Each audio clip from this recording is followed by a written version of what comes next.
Pues nada, vamos arrancando. Bienvenidos a todos, gracias por venir. Seguimos con este ciclo de conferencias sobre cómic que empezamos ya en octubre, creo que fue, en noviembre, más o menos. Tuvimos a David Muñoz, después hemos tenido a Kenny y hoy pues tenemos con nosotros a Teresa Valero, a quien pido una aplauso.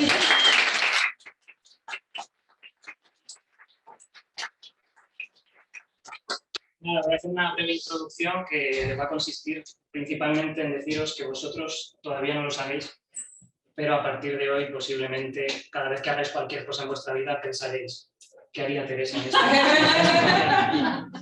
Para mí es un grandísimo placer y orgullo tenerla aquí. Es una persona que exuda sabiduría. Yo, cada cosa que dice Teresa me lo apunto en un listado de cosas sabias que hay que aprender en esta vida.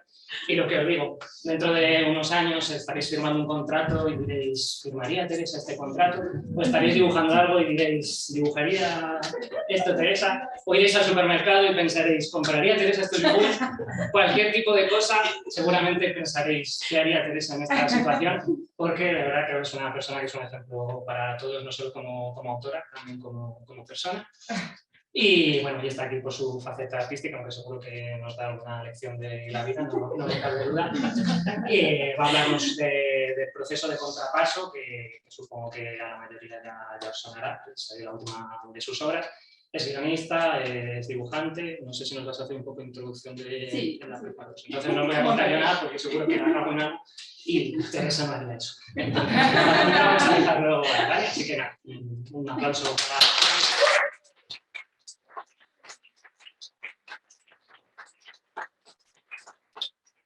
Qué exagerado. No creéis nada. Es que nos queremos mucho. Ya como somos amigos y hemos compartido muchas películas y muchas discusiones sobre películas, ¿verdad? Y sobre cómics y sobre la vida. Es verdad, eso lo hemos dicho y estando encima hay que decirlo, también es podcaster. Eso es, somos podcasters. El podcast Scanners, que es referencia en la crítica cinematográfica. Bueno, ¿qué tal? Bienvenidos a todos y muchas gracias por estar aquí acompañándonos. Y voy a contar un poco pues, de dónde vengo, a dónde voy todavía no lo sé, voy a ir como en mi barquito de cáscara de nuez y cómo he hecho sobre todo el proceso de la última obra que he hecho, que fue muy ambiciosa, casi me lleva al otro barrio, pero bueno, he conseguido salir airosa del tema, ¿no? Que es esta obra publicada en Francia por la editorial de Puig y en España por Norma, que se llama Contrapaso, los hijos de los otros. Bueno, ¿cómo empecé yo? Porque aquí muchos sois alumnos de LIC y yo, que era una niña que había soñado siempre dibujar y que solo pensaba hacer dibujos animados y los tebeos eran mi pasión y todo eso, pues como venía de un barrio así como Carabanchel en los años 70 y que decir que quería ser dibujante, sobre todo de animación, pues yo creo que mis padres hubieran reaccionado mejor si hubiera dicho que quería ser astronauta.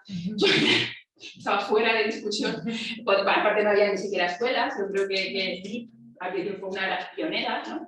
Y entonces pues, no me podía ni plantear nunca jamás a hacer estudios que tuvieran que ver con la animación. ¿No? Podía haber hecho bellas artes, pero en mi casa no se podía pagar unos estudios como esos, entonces estudié algo que me diera de comer. Era una cosa que te decían mucho entonces, no, tú estudia algo que te dé de comer, venga, ten estudios que... Y entonces pues estudié para secretaria, estudié administración de empresas. Y alguien una prima mía, me dio el chivatazo y me dijo, sabiendo que yo quería ser dibujante de animación, me dijo, mira, hay un estudio, los estudios Cruz Delgado, que buscan una secretaria. Entonces, preséntate, que si te cogen de secretaria, pues siempre podrás dar el salto. Y entonces, efectivamente, me cogieron de secretaria, estuve dando a la tecla, pasando guiones de la televisión española muchísimo tiempo. Y al final, pues me hice amiga de los animadores que trabajaban allí y les convencí para que me fueran pasando pruebas y esas cosas y empecé a ir aprendiendo pues, de forma al margen de lo que es la academia, ¿no? Después me dieron también otro soplo más, siempre es bueno tener buenos amigos y buenos contactos en esta profesión y me dijeron que había un estudio que estaba en Madrid entonces, se llamaba Lápiz Azul, trabajaba para Disney, que estaban intentando crear un equipo de preproducción, ¿no? Y llegamos allí, esta historia es muy divertida, la cuento brevemente, porque yo creo que fue una especie de los primeros Operación Triunfo que se hizo en un estudio de animación. Entramos como 50 personas y cada día había eliminatorias, tienes que dibujar mucho, y 2 o 3 pues se iban para casa. Y entonces yo nunca he estado tan motivada para dibujar como esa vez. Que dibujaba día, noche, a la noche acababa normalmente ya llorando, diciendo... el caso es que ahí conocí a Juanjo Guarnido, a lo mejor muchos de vosotros lo conoceréis, que fue animador en Disney, y además ahora es uno de nuestros referentes también como autor de cómic, a Juan Díaz Canales, que además es mi pareja y también es un autor de cómic con su prestigio, creo que ambos padres de Black Sad. Y Juanjo ya entonces, todos los demás éramos muy torpes, pero él ya era un tipo que tenía un nivelón impresionante. Entonces nos fijábamos mucho en él. Cuando acabó esta eliminatoria, pues nos dijeron, bueno, el lunes llamáis a ver quién de vosotros se queda y a ver si nos ofrecemos un contrato. Y a Juanjo le dijeron, tú no llames, tú vente directamente. Pero yo estaba tan deprimida y pensaba que era imposible que me quedara y tal, que no llamé. No llamé, pero me llamaron ellos. Y entonces me metieron allí en el equipo y ya no me bajé. Jamás dije, pues a mí aquí no me sacan ni con escoplo. Ya había conseguido pasar al departamento artístico, dejar de ser secretaria y poder dibujar, que era lo que yo quería. Y entonces pasé por diferentes estudios, estuve trabajando en milímetros, estuve trabajando también haciendo intercalación y después de milímetros, donde aprendí a hacer storyboard también, a narrar una película, ¿no? A coger un guión y hacerlo imágenes, pues junto con otros amigos y con Juan también creamos nuestro propio estudio que se llama Monteville Animación y estuvimos unos 12 o 14 años haciendo servicios, hacíamos sobre todo preproducción. Y trabajamos en todas estas series de televisión y largometrajes, muchos de ellos de producción española. Y con el tiempo, muchos de nosotros, los que llevábamos la empresa y también muchos de los... Perdón. ¿Se ha puesto...? No, voy a intentar quitar esto para que se vea entero. Ah, vale. Creo que así está bien. A ver, la anterior, ¿dónde estás? A ver. Estos eran los largos que hicimos ahí en Tridente. Bueno, pues muchos de nosotros, nuestro interés nos llevaba también a hacer cómic, porque yo creo que muchos, yo desde luego, nos había interesado la animación, sobre todo porque teníamos la inquietud de contar nuestras propias historias.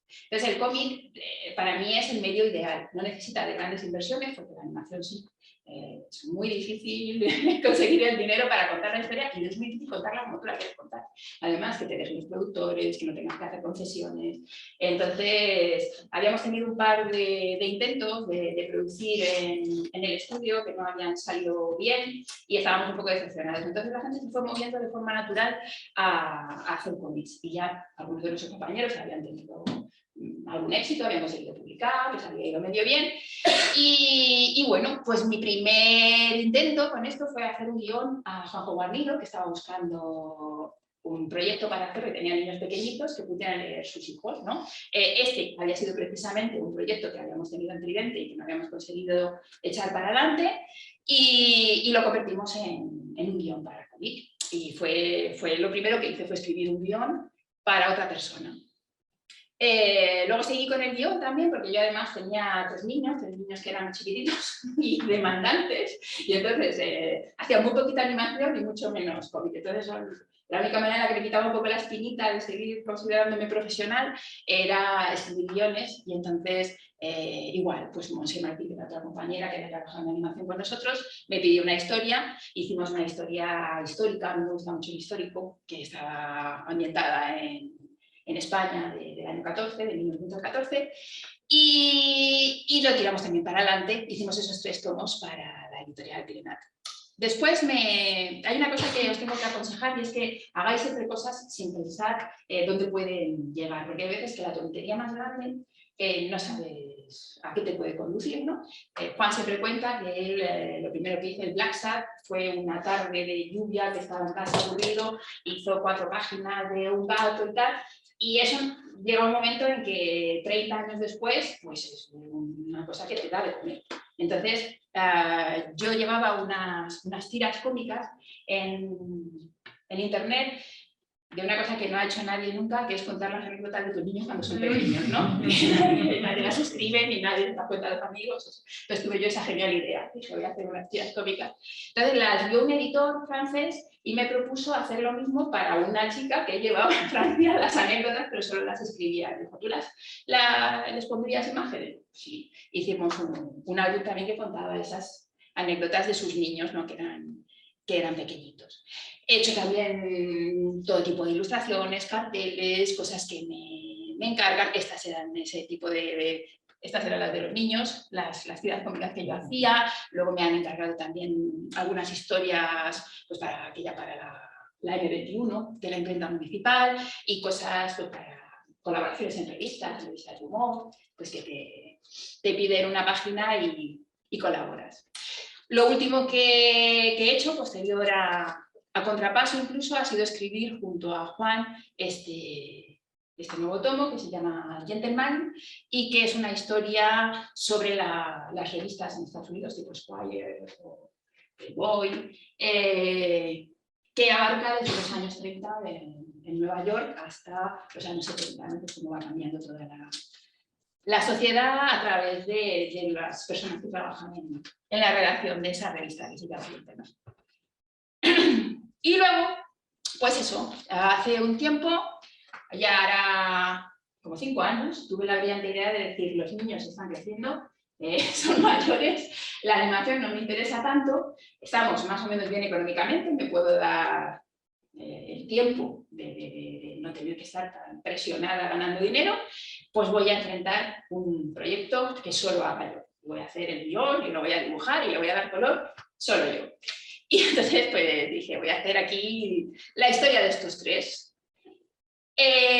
Todo surge con la idea. Y yo creo que, o sea, los móviles han acabado con todo esto, menos mal que los móviles no se pueden meter en la ducha. Pero todas las ideas, sobre todo, pasan en el baño. O sea, si te metes el móvil en el baño, estás matando tus ideas. Esto sí, porque yo no sé qué pasa, tienes ese momento de intimidad, tipo confesionario, y entonces pasa. Y tienes, una idea puede surgir de cualquier sitio, es algo que has visto, te ha conmovido, muchas veces ni siquiera eres consciente de que te ha conmovido, pero en ese momento de intimidad en el que ya no estás tan pendiente de ti mismo, porque estás viendo si te echas el acondicionador o la mascarilla, pues ahí ya, te coge la musa y te dice, esto es lo siguiente que tienes que hacer. ¿De dónde vienen las ideas y qué nos puede inspirar? Yo lo que digo siempre cuando dicen, pero ¿cómo se te ocurren las ideas? ¿Qué necesitas, ¿no? Pues necesitas estar vivo intelectualmente e incluso socialmente. A veces a los dibujantes no cuesta tampoco, pero hay que intentarlo, ¿no? Entonces, cualquier tipo de actividad cultural, intelectual que te entra por los ojos, audiovisual, el cine, el teatro, el podcast, una serie de televisión, dibujos animados, cualquier cosa que te va a exaltar así tus sentidos, ahí tienes que estar. Tienes que estar viendo mucho cine antiguo también. El otro día leía un artículo que decía que el desconocimiento del cine clásico está haciendo que perdamos la gramática del cine. Y es verdad, pasa también con la literatura, pasa con la poesía, pasa con un montón de cosas. Si no conoces a los clásicos, te estás perdiendo mucho, y además estás perdiendo sobre todo la ventaja que tienes sobre el resto de seres humanos que tampoco conocen a los clásicos y tú sí, y puedes hacer versiones y ellos no se dan cuenta. Entonces, ahí hay que tenerlo en cuenta también. No, pero sobre todo estás perdiendo un patrimonio cultural y de ideas muy importante. Entonces, el cine clásico, sobre todo el cine de los años 40 y 50, llegó a un punto de perfección en cómo crear los personajes y las situaciones que creo que es muy importante conocer. Luego, pues los libros, la prensa, las revistas, todo eso te va a hacer saltar también la liebre, ¿no? Vas a encontrar algún artículo que vas a decir, ostras, tirando del hilo por aquí, pues ¿a dónde me puede llevar esto? Y puedes hacerlo. Y por supuesto, el mundo y sus gentes y sus cosas raras, las cosas raras de la gente. O sea, en la vida, los que nos consideramos artistas o queremos hacer una actividad artística, yo creo que lo que realmente crea la diferencia es si tienes los ojos abiertos y los oídos o no los tienes. El artista que siempre encuentra una vela de la que tirar es el que está observando continuamente. También es el que mejor dibuja, también es el que mejor escribe, porque está siempre observando y siempre está cazando. Siempre está cazando. Y luego si tienes buena memoria, pues mejor aún, porque siempre vas a poder ir a buscar aquello que has ido recolectando. ¿Cómo surgió la idea de Contrapaso? Pues yo lo que quería hacer era contar la historia del semanario El Caso, que no sé si conoceréis, porque era un semanario de posguerra, que era de sucesos. O sea, contaba muy crudamente los asesinatos y los crímenes que había en España. El problema es que era tan crudo que en la dictadura, que había en los años 50, cuando surge El Caso, pues claro, el régimen lo que decía era que esas cosas en España no pasaban. Entonces no podía permitir que hubiera un periódico que contara que había asesinatos horribles, o que había secuestros, o que había lo que fuera. Es verdad que entonces no había tampoco muchos crímenes, pero unos cuantos sí que había. Y entonces yo había escuchado a este señor por la radio, que se llamaba Juan Rada, y que había sido uno de los últimos directores del Caso, y que estaba contando cómo ellos habían luchado contra la censura. Y fue lo que más me interesó. Cómo esos periodistas habían cogido a través de un periódico que era popular, que era un periódico que no era para nada elegante, ni era intelectual, sino era el periódico Las Porteras, cómo habían luchado contra la censura y se habían escapado además. Y habían conseguido meter cosas que la censura no conseguía pararles, ¿no? Y dije, pues voy a hacer esto exactamente tal, con la gente que trabajó en la redacción del Caso y con los mismos casos que ellos llevaron para adelante. Y justo entonces, porque esto es una cosa que también suele pasar, y la ley de Murphy ahí es bastante infalible, pero vamos, un mes después de que yo tuviera esa idea, salió la serie de televisión. Y entonces además un buen amigo que te llama cuando tú todavía no has visto el tráiler y te dice, oye, ¿te acuerdas de la idea aquella que me contaste? Pues ya la han hecho. Y va a salir el viernes, empieza. Entonces pues te llevas el disgusto, claro, y dices, Dios mío, es que esta ya era mala idea de primeras, ¿por qué? Si con lo bien que estoy en la animación voy a volver, no me busco problemas. Pero al final, yo creo que cuando las cosas surgen es por algo y hay que tratar de rehacerse. Y dije, pues voy a coger y le doy un cambio a esto, no hago lo del Caso, voy a hacer que sea un periódico diferente, un periódico inventado, y voy a hacerlo más dentro de la historia. Voy a buscar hechos históricos, voy a contar lo que es la historia de la dictadura en los años 50, pero desde la ficción, desde un periódico que no sea El Caso. Y entonces le di una vuelta total al proyecto, ¿no? Entonces tienes que ver también a dónde llevas tu idea, si tiene posibilidades o no tiene posibilidades. ¿Qué es lo primero que haces para ver si esa idea tiene chicha? Pues empiezas a buscar información, ¿no? Ya, yo tengo como 8000 apps de notas diferentes porque cada una me gusta una de las cosas que tiene, pero las que son cortitas, las que no, las que tiene un lienzo como esta que es infinito, entonces puedes ir por todos los lados. Y voy haciendo aquí mis índices y poniendo todo cosas que voy recopilando cuando leo, cuando oigo un programa de radio o lo que sea, ¿no? Y una vez que ves que eso le puede dar forma y que ahí puede haber una historia, pues efectivamente, como dicen aquí los personajes, dices, ¿y para qué estoy haciendo todo esto? Pues tienes que darle un algo, ¿no? Tienes que darle un sentido, tienes que darle un destino a toda esa información y a todos esos sueños que estás construyendo. Y tienes que construir un dossier de mandar a tu editor. Efectivamente, los editores reciben los dosieres así, están detrás de una montaña de dosieres que se supone que tienen que leer, pero bueno, no saben nunca, hay muchas veces que lo leen diagonal y cuando alguno te da el feedback que llamamos, ¿no? Y te da una respuesta, pues hay veces que por la respuesta no sé si está hablando conmigo, con otro, no sé si lo ha leído, si ha entendido nada, pero bueno, pues el caso es que vas preparando tu dossier. ¿Cómo fue el dossier de Contrapaso? ¿Cómo lo preparé yo para tratar de convencer a un editor, ¿no? Bueno, pues puse una una portada que emulaba un poco los periódicos de sucesos de la época, incluso algunos que había en Francia también, todo en francés. Además le puse contrapaso con 2 S, que no me lo puse y dije, esto es una tontería, de snob, ¿dónde voy yo con eso? Y entonces, nada. Y luego al final pues le pones 2 ilustraciones más o menos monas con tu contacto y ahí ya pues, mis datos personales, que no lo doy ahora pues si hay algún stalkeador que luego me va y me secuestra y pide rescate. ¿Qué es lo primero que tienes que poner? Porque es posible que solo lean esta página y en diagonal.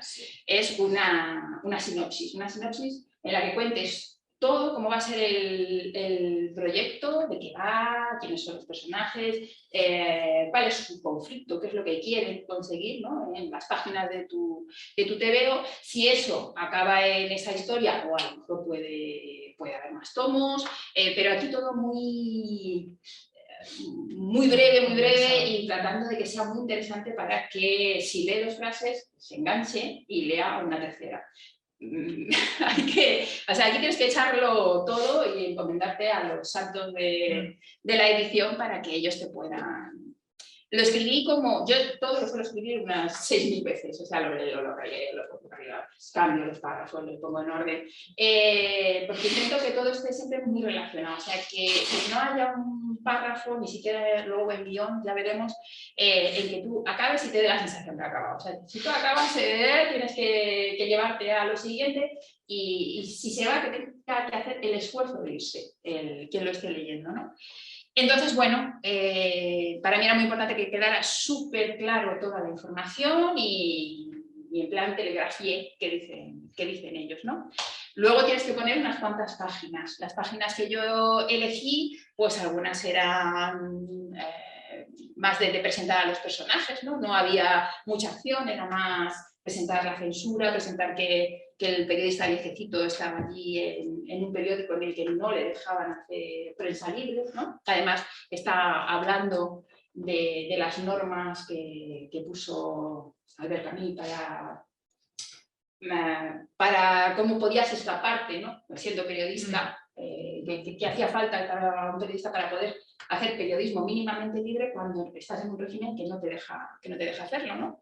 Entonces me parece que de esa manera eso dejaba más o menos claro el universo y luego pues una secuencia de acción en la que ya veíamos, es un hecho real, de un enfrentamiento que hubo entre falangistas y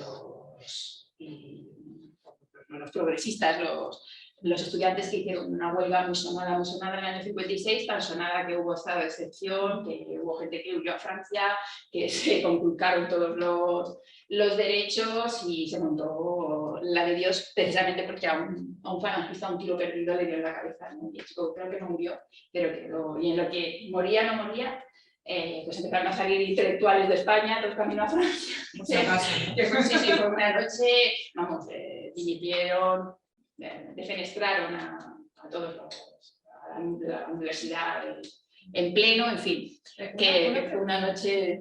¿Pusiste todas estas páginas en arte final?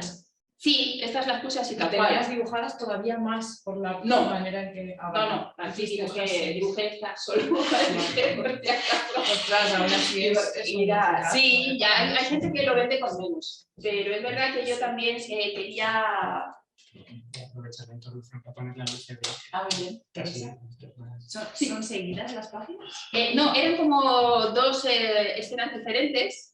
Estas primeras, bueno, es que esta está mal, es 1, 2, 3, 4, esa sí es la misma escena y luego esta ya es más hacia la mitad, al final del libro, ¿no? Pero era un poco para que pudieran ver también que podía dibujar la acción, no solamente... Pero esto implica que tú ya habías escrito el guión entero, paginado. No, tampoco. No. Pero luego sí quedaron así tal cual las páginas. Esta sí, porque me gustaban ya. Vale. Y vi que colaban y dije, bueno, pues esa, claro, esta sí. Pero bueno, por ejemplo, esto no, esto se cayó, porque al principio es verdad que León iba a trabajar clandestinamente para Radio París, pero luego ya era demasiado. Entonces, ese segundo trabajo, el primer empleo, lo perdió a lo largo de la escritura, ¿no? Luego, pues haces una... que incluso cambiaron los nombres, fíjate. Haces una ficha de personajes, un poco para que ellos vean qué pueden esperar de los personajes principales, y también alguna otra sinopsis de episodios, si crees que va a ser una serie, ¿no? Yo quería que fuera una serie, pues decir, bueno, este primero lo hacemos así, pero luego tengo 2 o 3 otras historias que vamos a poder hacer. Normalmente pasa esto, que te da el dinero según entras en la editorial. Bueno, pues no. A mí todo el mundo, menos una editorial, me dijo no. ¿A cuántas fue? A todas. A todas. Era muy pequeñita, además lo hago a la vez porque dicen, que si te dice que a mí me da igual. O sea, si surge la magia de que todos te quieren, mejor, los echas a pelear, es que me quiere mucho esto, eso siempre va bien. Pero lo más normal que puede pasar es que quede un rosario de noes que tienes que aguantar en casa, que el disgusto de que te hacen la serie en televisión no es nada, con abrir los emails y que te dicen, no, nuestra línea, algunos se despachan más o menos bien, pero luego hay cosas dolorosas, como siempre lo cuento, como una editora, además, que era una chica, que me dijo que había leído la sinopsis y que le parecía una cosa completamente naif, que qué edad tenía yo. ¡Ostras! Y aquí sí que me dolió, eso todavía no lo he olvidado, tengo ganas de cruzarme con esa editora y decirle, Yo creo que ha dejado de trabajar. no me extraña. ¿Pero quién? Bueno, no decimos que nos están grabando, pero Lo no... ha dejado, sí, lo ha dejado. ¿Así? Sí, Ah, sí, bueno, así pues es que tenía un ojo. Sí. Yo no digo que, o sea, te puede gustar o no gustar, pero luego el proyecto Naif no era... Ella madura, ¿eh? Sí, pero eso. Y luego, yo qué sé, esa pregunta, yo creo que no se debe hacer a nadie, porque incluso si es alguien joven, por ser joven no tiene por qué ser naif, no tienes que hacer esa relación, creo. Pero bueno, pues el caso es que te dan los millones, firmas tu contrato, lo celebras con esa...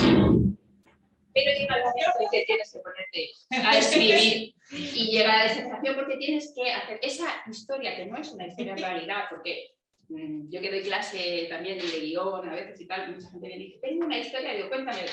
Para que la veces no tienes una historia. Y nos pasa a todos, no tienes una historia, tú tienes una ocurrencia, tienes 2 o 3 cosas, una frase simpática, una historia no la tienes, una historia es muy duro montarla, o sea, es más duro que montar una casa. Entonces, te tienes que poner a currar, y yo llevo años intentando hacer un proceso al que ceñirme, pero soy incapaz, o sea, por una cuestión de carácter, yo creo que ahí tiene mucho que ver con cómo es una persona.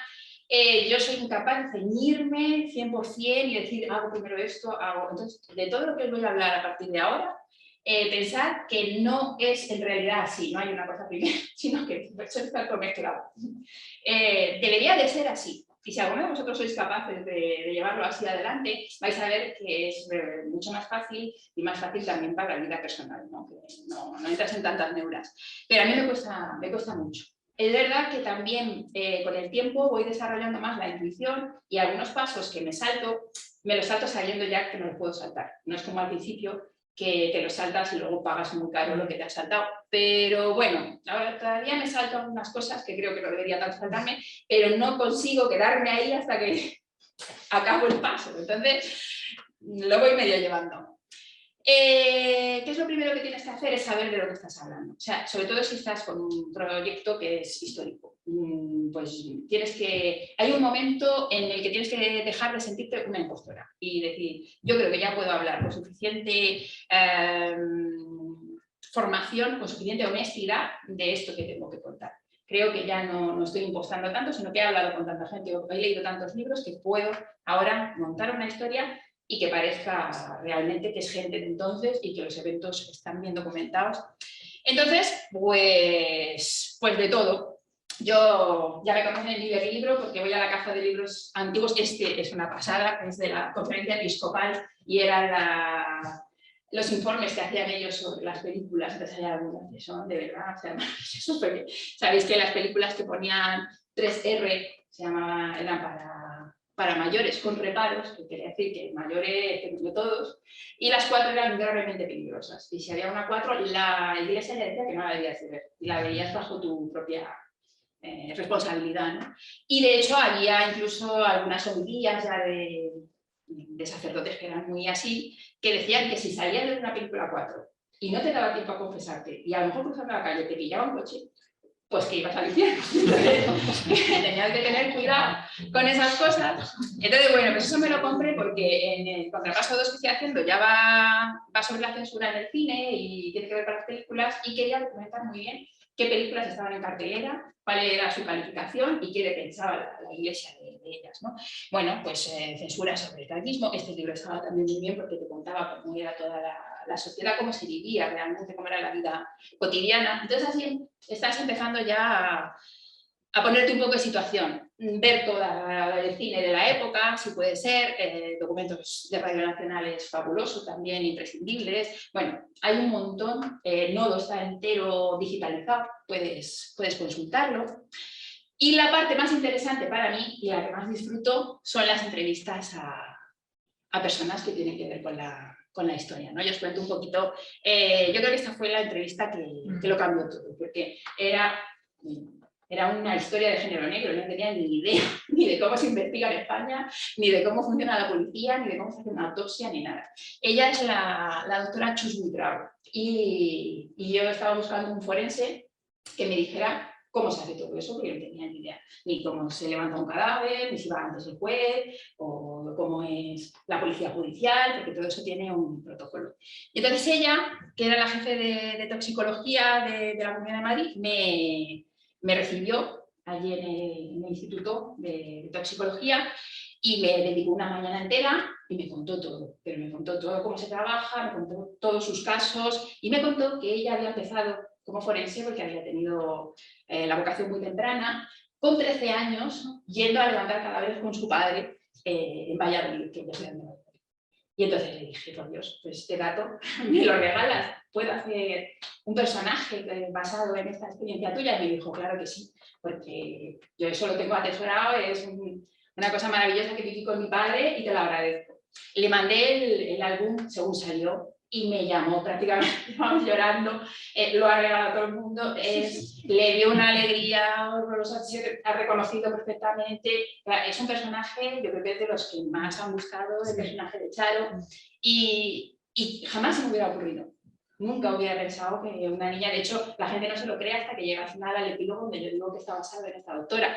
Y ya os digo, es una cosa que enriqueció muchísimo el relato y jamás hubiera llegado yo a eso.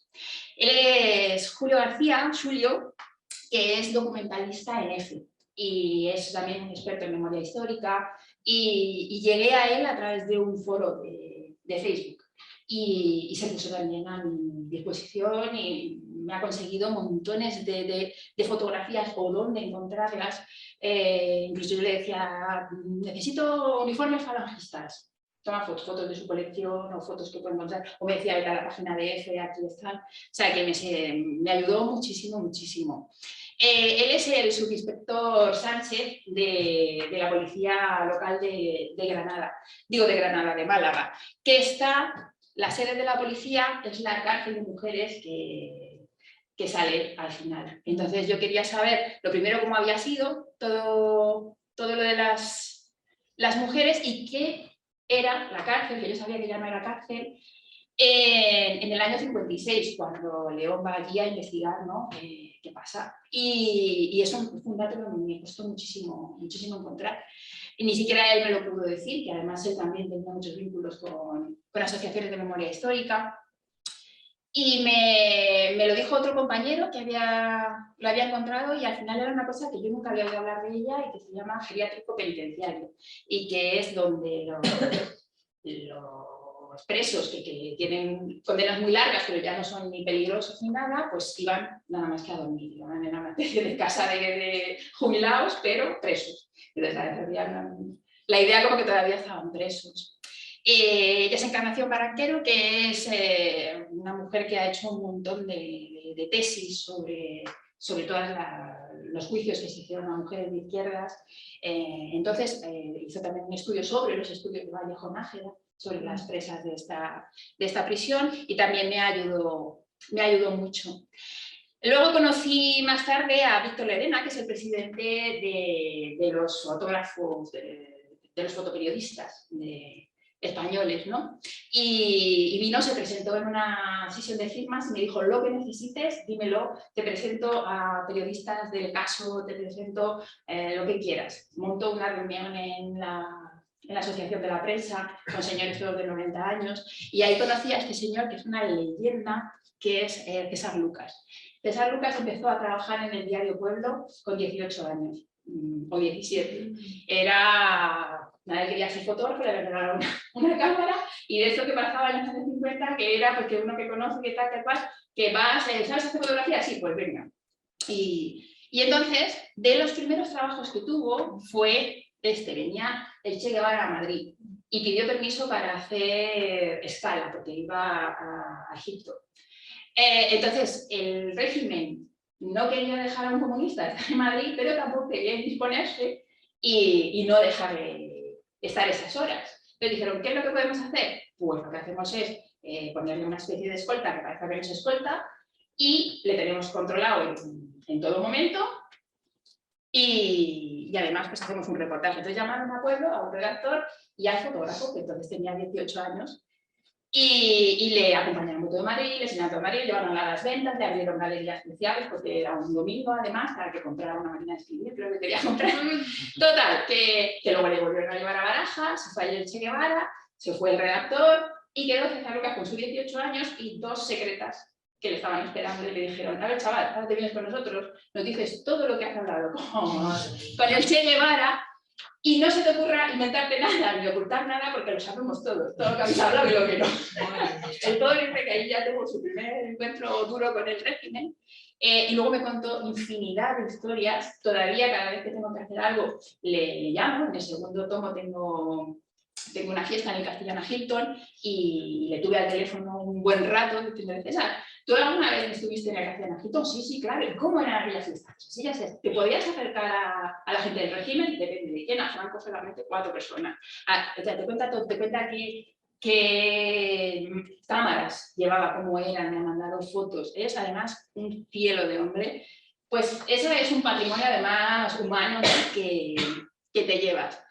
Una vez que tienes ya la cabeza con cosas, ¿cómo le das forma a todo eso? Pues vuelvo otra vez a las apps de notas. Yo suelo hacer una cosa que se llama escritura automática, que es empezar por un lado y escribir la historia hasta ver que llega un momento en que tengo un agujero. Entonces los voy poniendo ahí y sé que ahí tengo que darle vueltas a encontrar cómo ir conectando unas ideas con otras. Para eso, muchas veces cuando ya la escritura automática no produce nada, no surge ninguna chispa, pues hago estos mapas de ideas para encontrar las conexiones, ¿no? Pues si este conocía a este, pero y si se hubieran conocido antes, entonces voy moviendo las cosas. Y ya digo que me gusta mucho el OneNote, porque es un lienzo infinito. Entonces tú empiezas y entonces muchas veces ya no te acuerdas ni por dónde has empezado, pero sí que te ayuda mucho a desarrollar las ideas, a que surjan ideas nuevas, ¿no? Luego, cuando ya me atasco también con eso, vuelvo de nuevo, pero ya intento darle forma de relato para darle todavía más sentido, que las cosas vayan tomando forma y siendo sólidas, ¿no? Y eso me va dejando además en la memoria. Luego yo cuando trabajo, como normalmente se suele alargar bastante, esto porque igual son 2 o 3 años hasta que acabas el libro, al final yo tengo el libro en la cabeza. Lo he machacado tanto que yo tengo bastante libro en la cabeza. Es raro que se me cuele uno que se conoce o tal o cual y que no sepa cómo está funcionando eso, ¿no? Pero llega un momento que ya es que dices: voy a explotar y esto no consigo darle la forma jamás de los jamases, pero llega un momento que sí, vas a tener el puzzle, pero nunca va a ser perfecto, nunca va a ser un puzzle sin fisuras, siempre vas a tener 2 o 3 agujerillos todavía que hay que procurar irlos limando, ¿no? Seguramente, pero ya dominas bastante la historia, la conoces muy bien y es raro que se te cuele algo ahí que te va a echar la historia abajo, ¿no? Después pasaríamos a esto que llamamos el secuencier sí, la estructura por secuencias, ¿no? La secuenciación. Como veréis, a lo loco. Esto es, así escribimos Gentleman, Juan y yo, que era, una vez que habíamos dicho sobre qué queríamos hablar, cómo eran nuestros personajes, vamos a tal cual, vamos a poner secuencias. En las secuencias ya van a articular muy bien el relato, porque ya es la progresión dramática. O sea, dramáticamente todo eso va a ir yendo cada vez más para adelante, va a coger cada vez más forma, va a coger cada vez más velocidad. Es importante que tus secuencias sean fuertes, que siempre haya... que sean inolvidables, como dicen muchos manuales, ¿no? Si tienes una secuencia en la que los personajes empiezan y acaban de la misma manera, si no ha pasado nada, si esa secuencia la quitas y el relato queda igual, pues quítala ya desde el principio. Es la prueba de fuego, es eso. ¿Qué pasa si quito esta secuencia? Si realmente no pasa nada, esa secuencia no tiene por qué estar ahí. Pasa igual con los personajes, ¿no? ¿Qué pasa si quito este personaje? Pues igual, si puedes quitarlo o puedes fundirlo con otro, hazlo. Porque los mejores relatos son los que son más limpios, más claros y más potentes también a nivel dramático, ¿no? Entonces, aquí, por ejemplo, si os dais cuenta, esto es la factura de la compra online de Mercadona. Entonces, pues Juan nunca tira nada. Y ahí en la parte de atrás pues fuimos haciendo nuestras secuencias ahí, una secuencia que sea así. Claro, tienes que además ir pensando esa secuencia de dónde viene y a dónde te lleva, ¿no? Cómo va a enganchar con todo lo demás y si ayuda a dar sentido a la historia. La escaleta, ¿no? Yo no hago escaleta nunca, la odio, no sé por qué. Mal me va a expulsar de escáneres, pero yo no sé manejarme con escaletas, porque yo cambio tanto las cosas. O sea, yo tengo ahí mi norte, pero yo no sé poner esto. Juan sí hace pa, pa, pa, y ya va poniendo las cosas y luego le quedan más o menos ahí donde están. Pero yo no. Además me agoto a la mitad y digo, porque no sé ni dónde las estoy poniendo. Pero él es capaz, después de hacer ese primer secuencial, de irlas poniendo ya en orden y bastante definitivas, ¿no? Otra de las cosas que puedes hacer también, antes o después de la escaleta, para ir viendo cómo son tus escenas, irlas rellenando de contenido, es hacer este tipo de fichas, porque además la ficha es más movible que la escaleta, vas a poder moverlas, es decir, te las echas al suelo o las haces como veremos después dentro de algunos programas que hay previstos para la escritura de guión. Vas a poder poner todos los puntos que tú quieres que salgan en cada escena y luego moverlos. Va a ser mucho más movible que si ya dices, bueno, voy a empezar por la A y voy a llegar hasta la Z. Puedes hacerte este tipo de fichitas a mano, ya os digo, en una cochera o en el suelo, las vas moviendo, o utilizar algún tipo de programa tipo Scrivener o el Scenaries, que es el que, o Celts, que teníamos antes, pero luego cambió y yo ya no lo he tenido que dejar, que es muy gustoso. A mí este me gusta mucho, tienes hasta la corcherita y todo, ¿no? Y además... ¿Cuál es? Este es Scrivener. Sí, a mí Scrivener me gusta mucho y ahora os cuento también por qué. Porque empiezas así, echando todas las fichas que tú quieres y poniéndolas, y sabes que siempre vas a poder quitar o vas a poder fundir dos. Además les puedes poner esos coloritos, ¿no? De la línea de acción principal, la línea de acción secundaria, esta es la línea de amor. Y entonces a cada una le das también, incluso para gente que lo maneja ya mucho, le puedes ir poniendo aquí en proceso, no sé qué, acabada, definitiva, y tienes muchas posibilidades, ¿no?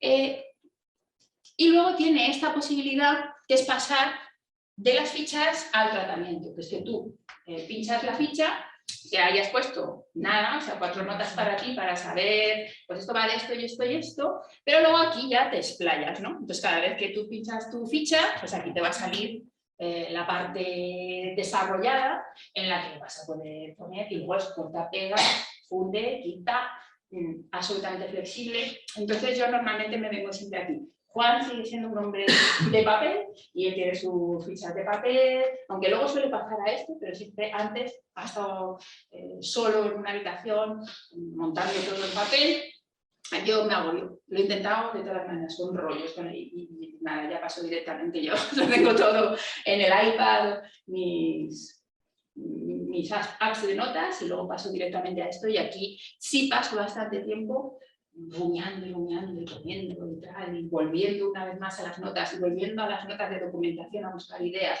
hasta que consigo que todo vaya teniendo ya una forma bastante definitiva. Ese tratamiento, hay veces que te lo va a pedir la editorial, que se lo des incluso antes de firmar el contrato, o mientras tanto te lo puede pedir tu editor para saber si eres de fiar y no se te ha ido la olla, ¿no? Entonces hay veces que lo tienes que poner bonito, le tienes que hacer, poner unas fotitos ahí para lo mismo, porque al final siempre son documentos para vender, para convencer al que te está... Con Contrapaso 2, al final no he llegado a hacer un guión, al final lo tengo como a medias, y yo creo que no lo voy a hacer, lo voy a dibujar directamente porque tengo el secuencier, pero estoy viendo que me resulta mejor hacerlo directamente ya sobre la página. Incluso los diálogos son mucho más fluidos, y si lo estoy escribiendo paso mucho tiempo haciendo diálogos que luego en página voy a cambiar y muchos de ellos se van a caer. Entonces he decidido que ya voy a ahorrar directamente ese paso y pasar de esto a algo un poco más, o sea, lo más terminado que pueda este nivel, que todo tenga sentido, y luego ya pasar al storyboard. Entonces, bueno, pues eso, esta última vez sí que tuvimos nuestra conversación, yo le mandé el secuencier, o sea, el tratamiento. Es cierto que esto es duro de leer, o sea, siempre es muy difícil que a este nivel se emocione mucho el editor, incluso aunque le encante lo que haces. Incluso, ¿sabes? O sea, se lo tuvo que leer, el mío además que es un editor muy bajo y tal, pero se lo ha tenido que leer 3 veces. Yo digo, pobre hombre, ¿verdad? Es algo total, que no te acuerdas de los nombres. Entonces, al final me acribilló, él es guionista además, y el guionista de género negro. Y me acribilló de preguntas, y tuvimos ahí unos cuantos días de unas luchas, que al final le convencí de todo, pero haciendo después una labor de venderle la idea a nivel emocional, además de esto, porque esto no la vende a nivel emocional, o sea, esto es un rollo que es muy difícil que, ya te digo, que se emocionen. Entonces, al final, era más gente que no, porque si lo hacemos así, pues claro, imagínate, porque estos se quieren desde que eran niños, y entonces ahí ya van entrando, pero hay que hacer mucha labor también didáctica, ¿no? Aparte del documento. Por eso es bueno tratar de tener siempre relaciones más directas con quien estés trabajando, para de viva voz poder defender. Eso es una cosa que le digo también siempre mucho a mis alumnos: trabajes en animación, trabajes en eso. Tienes que tener, lo primero, el léxico y la forma de comunicarte que pueda defender tu trabajo, porque hay veces que... Porque yo me he encontrado muchas veces también con gente que defiende su trabajo diciendo no, pero es que mi estilo, que tú no me entiendes porque hay mal. Tú no tienes que decir eso, tienes que vender de otro modo. Entonces es importante también formarse a ese nivel, ¿no? Y ya un momento en que ya vas a tener que pasar a lo que es la escritura de guión propiamente dicha. Ya digo que a lo mejor si es para ti mismo dices, pues mira, al final no voy a escribir el guión de esta manera, pero a lo mejor estás escribiendo el guión para otro compañero, ¿no? Entonces le tienes que hacer un guión, como Dios manda, completamente clásico. Y Hemingway decía este tipo de cosas: escribe borracho y edita sobrio. No voy a recomendaros que escribáis borrachos, pero sí en un estado un poco parecido, que es un estado grande de excitación, ¿no? En un estado en el que tú estés disfrutando mucho. ¿Por qué? Porque todo lo anterior que hemos hecho, que es una cosa de galeote, que es penosa y que es dale, a picar piedra, tiene que tener esta recompensa. Aquí tú ya no te tienes que preocupar de quién conoce a quién, de dónde encuentran la pista, de cómo son las cosas, sino simplemente de dar el ritmo, de hacer frases que sean chulísimas, de momentos esos que se te ocurren estupendos, de unas réplicas ingeniosas. Este es el momento, y eso hay que hacerlo manteniendo el ritmo. Si a cada paso tienes que buscar solucionar un problema que no has solucionado antes en tratamiento, eso te va a estar parando el ritmo y se va a notar mucho al final en el estilo de cómo se están moviendo los personajes, de la frescura que tiene que tener todo, ¿no? Yo tengo una preguntita sobre esto. En plan, este proceso así como de escribir, ya lo ves que la historia va después entonces de hacer todo ese proceso de la escaleta, de los momentos, cuando ocurren y tal. Eso es como ya más escribir los diálogos o eso la es. escena en sí. Sí, sí. Eso es, sería ya pasar a lo que consideramos el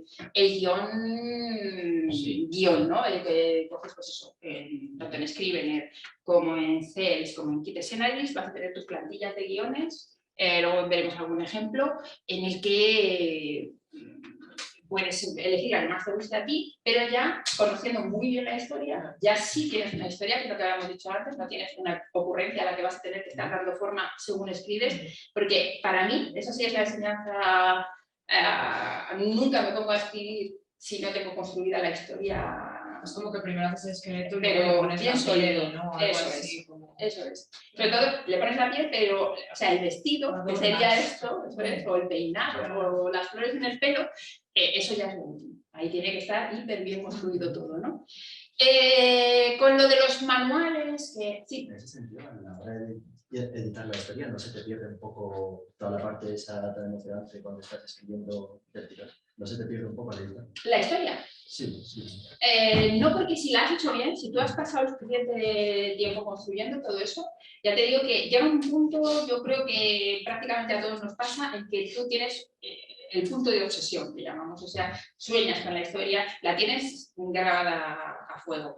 Siempre vas a poder descubrir nuevos agujeros, nuevas cosas que no funcionan, que tienes que pararte y darles otra vez sentido, pero tienen que ser ya cosas muy mínimas, que se hayan pasado casi, no sabes por qué, si te puede haber pasado de tanto que ya me dio la hormigonera, pero la conoces también, que aquí las decisiones que vayas a ir tomando ya son como a favor de obra, ¿no? Entonces, dice esto y no está poniendo en riesgo lo que hace o a dónde, qué es lo que tiene que encontrar. Tú sabes que tienes tus puntos de giro ahí que tienes que llegar a ellos para que la historia vaya teniendo sentido, ¿no? Entonces, si tienen que encontrar una cosa que les lleva a sospechar de fulano, pues ya está. Eso no tiene nada que ver con cómo vas a hacer que esos personajes, mientras van a encontrar esa cosa, tengan una situación interesante, tengan un diálogo que sea más o menos interesante. Yo en tratamiento puedo poner, mientras hablan de por qué se dedican al periodismo. Entonces pongo eso. Y luego me ocurre el diálogo, pero yo eso, un diálogo lo puedo llevar a reescribir, yo me lo leo en alto, miro a ver, bueno, de todo, a ver si es musical, porque para mí es lo más básico. De hecho, en cómic es lo único que se lee.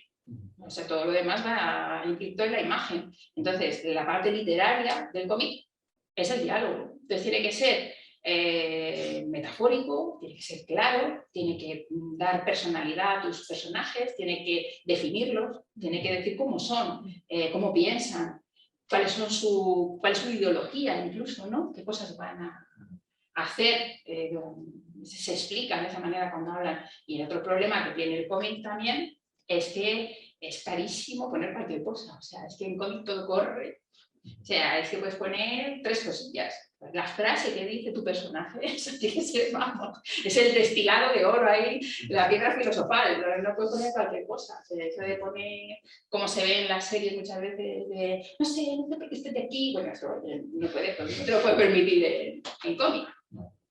Tiene que ser siempre una cosa. ¿Qué pienso yo de los manuales? Pues que son muy útiles, pero no para escribir. No se puede escribir con un manual lo tienes que conocer y después tienes que escribir en base a tu intuición y fiándote además de toda la formación que nos ha dado, que somos público de la imagen y la palabra y el audiovisual desde que tenemos meses, ¿no? Entonces, eso nos ha dado ya una experiencia con esa forma de comunicación que al final te va a salir si eres lo suficientemente observador, ¿no? Entonces tienes que fiarte de tu intuición, por supuesto, pensar, conocer el paradigma, ciertos métodos, ver cuál te va bien, pero en cuanto a la gramática del guión, yo creo que hay que recurrir a ellos siempre cuando ves que tu guión no funciona y decir, ¿qué pasa aquí? ¿Por qué le pasa a mi guión? ¿Por qué es un rollo como empieza y parece que nunca acaba? Pues es que tu primer acto dura 6 días y el segundo un segundo. Pues claro, eso no funciona. Y ahí, si empiezas a ponerle nombres, si conoces bien cómo se construye un guión a nivel técnico, sí vas a poder analizar tu guión y ver si aquello funciona o no funciona y por qué. Porque dices, claro, o sea, es eso, no hay punto de giro, lo sé. No tengo un detonante al principio, esto empieza aburridísimo. ¿Qué es lo que pasa? Y si le haces un análisis, pero es más una cuestión para hacer análisis de guión, para hacértelo tú a ti o a un amigo, a quien lo necesite, que esté desesperado porque eso no parece que no despega, pues para eso sirven ¿no? Y luego es importante conocer, incluso en la perspectiva, a mí me lo decían siempre, y yo creo que lo he llegado a entender ahora, después de 35 años de profesión, dice, la perspectiva hay que conocerla para las leyes, para luego romperlas. Efectivamente, si tú echas una perspectiva exclusivamente con las leyes de la perspectiva, la cosa más fría, es más poco atractiva del mundo. Si eres capaz de coger esas leyes y modificarlas a lo que tú vas buscando, pues es cuando la cosa va a funcionar. Pasa lo mismo con la escritura, pasa lo mismo con los personajes, pasa lo mismo prácticamente con todo. Métete mucha caña con la teoría y luego haz lo que pienses en cada proyecto. De hecho, hay veces en las que vas a poder escribir guiones que no son ni guiones, ¿no? Por ejemplo, esta es una página de Brujeando, que Juanjo y yo queríamos hacer una especie de juego para los niños, con un laberinto en el que iban pasando ciertas cosas y además tenías que ir poniendo tú en orden el tiempo, ¿no? En el que iban pasando las acciones. Entonces al principio aquello era la idea, lo que yo ya le decía a Juanjo, vamos a hacer una cosa que sea más o menos como el juego del Comecocos y tal, y decía, pero es que no acabo de verlo, ya se lo pasé en un croquis. Entonces hay muchas veces que en nuestra profesión el guión no siempre tiene que ser escrito, no siempre tiene que estar dentro de los cánones, sino que puedes buscar la solución que sea más efectiva para lo que estás contando en ese momento, ¿no? Esta es otra cosa que hice también con una idea de Juan, que quisimos hacer era una colaboración para una revista y era un cómic que era mudo. Entonces, pues igual, él me dijo, ahora tengo una idea, no sé qué, mira, te lo presento directamente en Storyboard y te lo explico un poco. Y de hecho, además me lo puse en el Storyboard y se trataba más de ver si yo entendía ya con eso de qué trataba la idea para ver si funcionaba, ¿no? Entonces tienes que hacer... estás recibiendo esa primera información no a través de un guión, sino a través ya de las imágenes, porque además la experiencia es completamente diferente. Si a mí me hubiera dado eso descrito, pues seguramente hubiéramos llegado a otra conclusión que no hubiera sido esta, ¿no? Bueno, y aquí podéis ver un par de plantillas. Esta, que era exclusiva del CELS y que a mí era mi favorita, pero ahora ya al hacerse ha hecho de suscripción y eso, a veces me pasaba a pedir unos problemas con recuperar mis antiguas cosas que lo he dejado ya por imposible. Pero era estupenda para cómic, era una plantilla de cómic que estaba fenomenal, sobre todo para poder dominar el tiempo, cuánto diálogo ponías, cuántas viñetas por página, estaba muy bien. Lo que suelo hacer ahora es trabajar con la plantilla de cine, pero esa es más engañosa, esa cuesta más. Y la plantilla de Scrivener es, para mí, yo no me hago, porque no puedes controlar el tiempo en asunto, es una plantilla que además va sin números, que luego tienes que acabar el proyecto para que te ponga los números y yo me meto porque me parece una cosa muy farragosa. Así que ahora estoy con Kit Scenaries, que va muy bien, y no tengo mayores problemas. Porque lo sacas y lo echas mucho de menos en la del CETS. Hay gente que se ha hecho la plantilla de CETS en Word. ¿Ah, sí? Y yo que no me apaño con Word, pero me la paso. Es que Word es un poco... que trabajé con y la tenía ahí. Y la tiene hecha en Word, es un poco rara. Ya, bueno, ves que esa plantilla es lo mejor del mundo. Me da mucha rabia haberla perdido porque es que estaba hecha tal cual para cómic y no sé cómo nadie la... Siempre quiere uno que surja alguien que haga este trabajo porque yo no tengo ni idea cómo hacerlo, pero bueno. Una preguntilla, el desenlace de la historia, ¿en qué momento lo tuviste claro? Y, o sea, en el aspecto que enviaste al editor, ¿lo incluías en la sinopsis? Sí, pero cambió muchísimo, porque, claro, o sea, al final, construir una historia son horas de trabajo.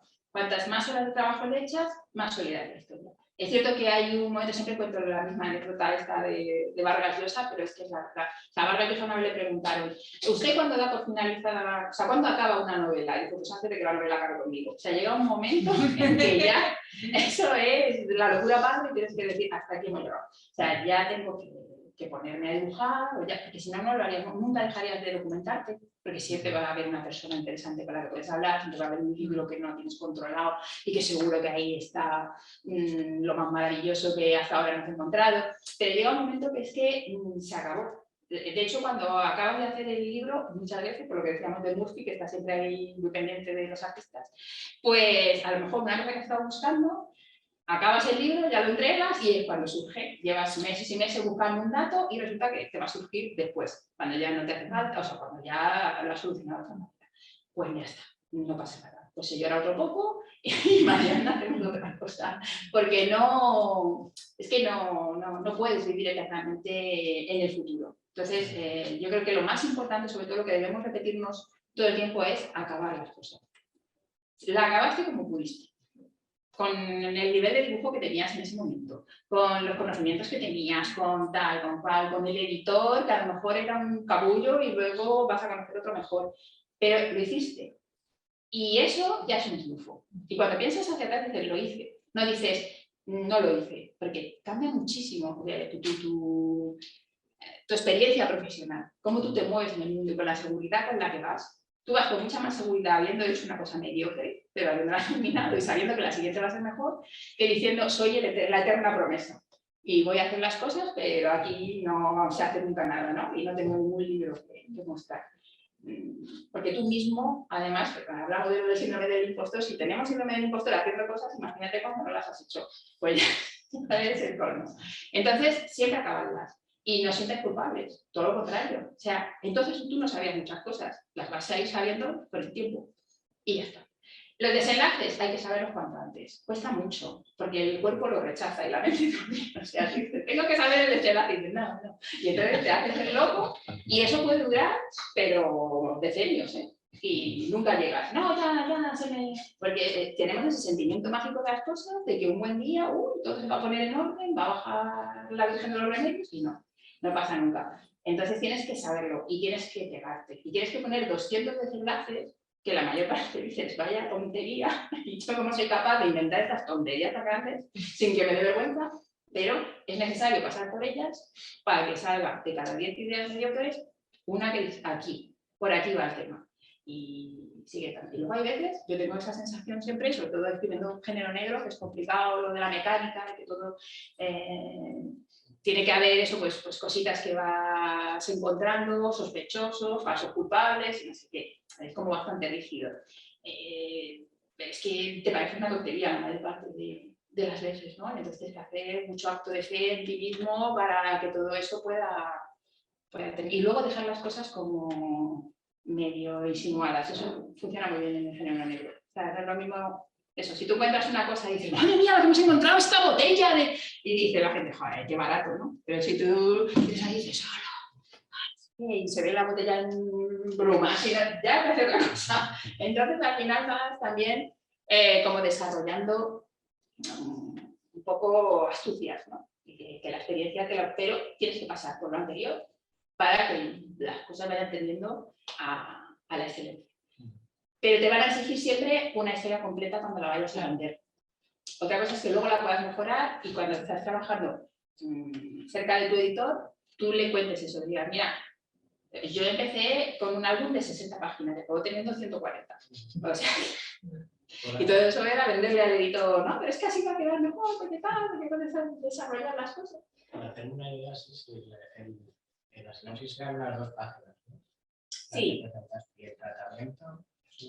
El tratamiento, eso ya suele ser cuando ya lo has vendido el producto, ¿eh? El tratamiento te lo suelen pedir más allá. Hay gente que lo pide antes, pero yo creo que hay que negarse un poco, porque eso ya lleva mucho trabajo.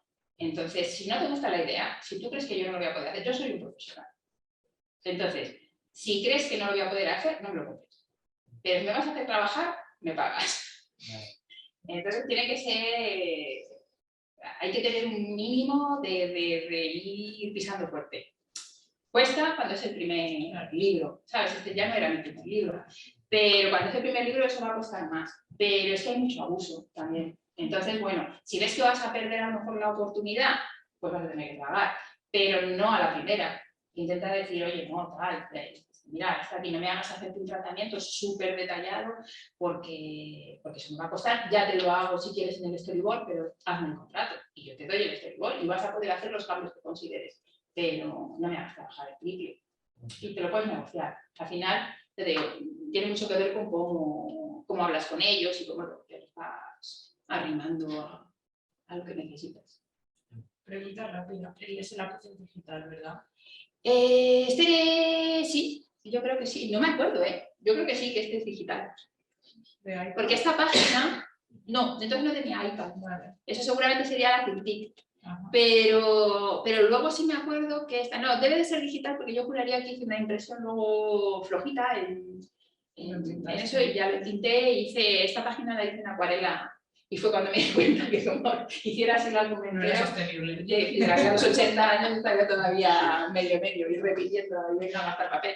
Así que me decidí por la acuarela digital también. Otra preguntita. ¿Cuánto tiempo estuviste trabajando en el guión? El guión con documentación y con todo, un año mínimo se te va. ¿Cómo haces para no perder el fuelle cuando ya te tienes que poner a dibujar? ¿Cómo haces para no cansarte de la historia? Profesionalidad. La respuesta es que sí se cansa. Perdón, sí. Es así, es que es eso. Yo haber trabajado en animación, que daba igual lo cansado que estuviera, estaba muy cansado todo el tiempo, porque ni dormías, ni había sábados, ni había domingo, entonces yo dormía mejor, ahora mi vida es mucho mejor. Entonces me digo eso, digo, hombre, creo que tú has trabajado. Esto son vacaciones prácticamente. Entonces, es así. Pero, por supuesto, muchísimas veces vas a decir, lo que estoy haciendo es una chorrada. Yo muchísimas veces tuve eso de decir, ¿y a quién porra le va a interesar esto? Y otra cosa de la guerra civil, y del franquismo, y otro tal, y otro cual. Entonces, ahora, por ejemplo, cuando ves ya cómo cae, es cierto que para mí ha sido una inyección de seguridad muy grande, porque pues la gente me ha escrito gente emocionadísima de qué, o has contado la historia de mi padre. Entonces, todo eso, claro, tiene un peso emocional muy grande. Y te hace estar muy, muy seguro de que por lo menos lo que estás contando tiene un receptor. ¿Sabes? Que es de lo que más se duda cuando estás empezando. Si tú estás comunicando bien. Entonces, si sabes comunicar un mensaje y cuando ves que sí, y que además donde tú querías emocionar, la gente se ha emocionado, dices, vale, por lo menos eso lo tengo. Y entonces lo que haces es decir, yo no puedo fallar, o sea, yo no puedo ser la parte que falle. Tengo ahora el conocimiento, tengo la posibilidad, ¿sabes? Tengo los medios para hacer que eso sea público. ¿Cómo voy yo a descorazonarme? No puedes, no te puedes permitir eso. Entonces es profesionalidad. Yo también tengo una pregunta sobre todo este proceso de documentación y de empezar a escribir el guión con todos estos datos que has dicho que duró un año. Como ese año está pagado. No. En el cómic prácticamente nada está pagado. Es una inversión que tú haces. O sea, andamos todos muy revolucionados ahora asociando, no sé cuántas, porque lo que intentamos es, o sea, tú eres la parte que invierte más, podríamos decir. Es verdad que también los editores invierten mucho, ellos tienen la estructura, ¿no? Pero tú inviertes mucho tiempo y a veces tienes un buen adelanto y a otras veces no, depende también para qué editorial trabajes, para qué país trabajes. Pero sí es cierto que al final es una inversión. ¿Que le das a la diana? Te puedo asegurar que se vive bien, se vive bastante bien. ¿Que no le das? Como pasa en la mayor parte de novelistas o tal, pues bueno, pues jugaste y perdiste. Pero lo cierto es que había que procurar que hubiera una correlación entre lo que cobras y lo que das. En el caso de Contrapaso no era así porque yo estoy en una situación muy especial en la que ya no tengo esa necesidad de estar cobrando todos los días. Te lo pudiste permitir. Claro, al final también hacía un poco de animación a la vez, en casa vemos royalties con Black Sad, o sea, tienes un momento en el que, pero sí que a lo mejor hay que intentar tener proyectos que sean más realistas en cuanto a cuál es tu situación. ¿sabes? O sea, tratar, por ejemplo, dices, bueno, ¿cómo puedo empezar mi carrera? Tener un plan de la carrera también a largo plazo. Estoy empezando. O sea, a lo mejor lo más coherente es buscarme un guionista que tenga más o menos prestigio en Francia o tal, o en algún sitio, o en América, o me voy a DC, en el que puedas empezar cobrando y sin hacer esas inversiones que solamente te puedes permitir cuando tienes un colchón económico. Entonces, ya te digo, que después de mucha gente lo que hace es eso, estoy haciendo 3 o 4 álbumes de encargo que están muy bien pagados y paro otro poco y hago uno mío y a veces te va a salir, porque es una apuesta, o sea, es igual que hacer una novela. Puede ser que seas el nuevo Pérez Reverte o puede ser que pases sin pena ni gloria y nadie lo sabe porque el tiempo entre costuras o este tipo de cosas surge un buen día y todo el mundo lo compra y es el petardazo del siglo. Pero no se puede medir, no se puede repetir, tú mismo no puedes repetirlo, entonces es como un misterio y lo único que puedes hacer es decir, ahora quiero invertir, es lo que puedo hacer y tal, pues sí, pues lo hago, por cierto, tomo el riesgo, luego hago un análisis de a dónde me ha llevado este riesgo y miro si me ha merecido la pena, lo quiero repetir o me voy a hacer otra cosa más tranquila, ¿no? Bueno, pues al final luego tienes que pasar a la imagen y todo lo que has escrito en el guión le tienes que dar un aspecto, ¿no? Entonces, bueno, pues diseñar personajes es muy gustoso, pero yo tampoco lo hago mucho, esa es la verdad. Hay muchos que los diseño ya cuando en la página, directamente los secundarios y eso, pero con este sí que me puse más con Emilio Sanz, a ver cómo le hacía, pues sin más estiradillo, sin más mayor, sin más tristón, ¿no? Con Lenoir sí tenía muy claro, me había impresionado mucho Alain Delon haciendo de Rocco en Rocco y sus hermanos. Entonces quería un poco esa mezcla de tío muy guapo pero que es muy sensible y que le viene todo como muy grande en la vida. Y entonces me parecía que daba muy bien. Y luego como era francés, digo, pues soy francés. y lo cogí como referencia. Luego muchas veces lo que suelo hacer es este tipo de cosillas, del apunte muy rápido para ver por dónde tiro con los otros personajes, ¿no? O las monjas de la caridad, que tenían que ser muy diferentes la una de la otra. Y secundarios, pues a veces pues me pongo una peli y voy sacando personajes que luego voy a estas hojillas que hago, ¿no? Y digo, pues venga, cojo a este y le hago el secundario. Y tengo también una colección de pelis y de fotos de gente que las he ido clasificando, ¿no? Y tiro mucho de esas cosas. También hay que diseñar los espacios. Esto que es una aplicación también que se les echa. Bueno, pues esto es lo más útil que he hecho yo para contrapaso, porque la sigo utilizando tal cual. Me hice las redacciones, ahí es donde están las chicas y aquí están ellos y con el pasillo entre medias, ¿no? El despacho del director. Y esto me sirve un montón. No suelo nunca hacerlo de calcarme el tiro de cámara, porque es una perspectiva fotográfica que está un poco deformada y no le va mucho a mi dibujo. Pero sí me sirve un montón para saber qué se vería. Y luego yo ya lo que hago, pues como en Top Secret, ¿no? Esto me lo traigo para adelante, lo hago más grande, más chico, para que todo quede bonito. Compongo la viñeta cada vez, ¿no? Si tengo que llevar una puerta mucho más lejos, me la llevo. O quito un teléfono, ¿sabes? No, hay lámparas que aparecen, desaparecen, porque nadie se da cuenta. Claro. Claro, entonces todo eso nada. Pero sí que sé que las mesas de ellos son estas, entonces cuando yo pongo aquí mis cámaras, pues ya sé qué tiro tiene que haber más o menos, falseando ciertas cosas, pero esto es utilísimo, ya tengo ahí mis archivos y meto mis piececitos. ¿Cuánto tiempo tardaste en hacerlo? Pues esto yo creo que no mucho, igual, porque además es otra de esas cosas que son molonas a tope, porque todos estos mueblecitos, claro, ellos son bancos de cosas que tienes que poner. Venga, una silla de tal o silla de... Y entonces te va poniendo las sillitas, las vas eligiendo cómo decorar una casa, ¿no? Ahí tu casita de muñeca y está muy guay. Y yo quería que la redacción de ellos fuera, si os dais cuenta, todas las sillas son diferentes, las mesas de las máquinas también son todas como si las hubieran ido trayendo a lo largo de los años. Es un periódico de muy medios pesos, ¿no? Aquí es donde están los dibujantes, que tienen todos los tableros, allí están los documentalistas con sus archivos. Entonces, tú estás haciendo eso y es que, yo siempre digo, nosotros tenemos el mejor trabajo del mundo, o sea, es así, porque es que hoy estás escribiendo, mañana, así que luego te haces tu cajita de muñecas, pero es que además es soñar todo el tiempo, pues aquí voy a sentar a este, pues aquí no sé cuál. Y luego aquello, ¿no? Las chicas que están como guardadas por su jefa, que está allí, todas tienen la misma mesa, todas tienen la misma máquina, todas... entonces me gustaba mucho ese contraste, ¿no? entre las dos cosas.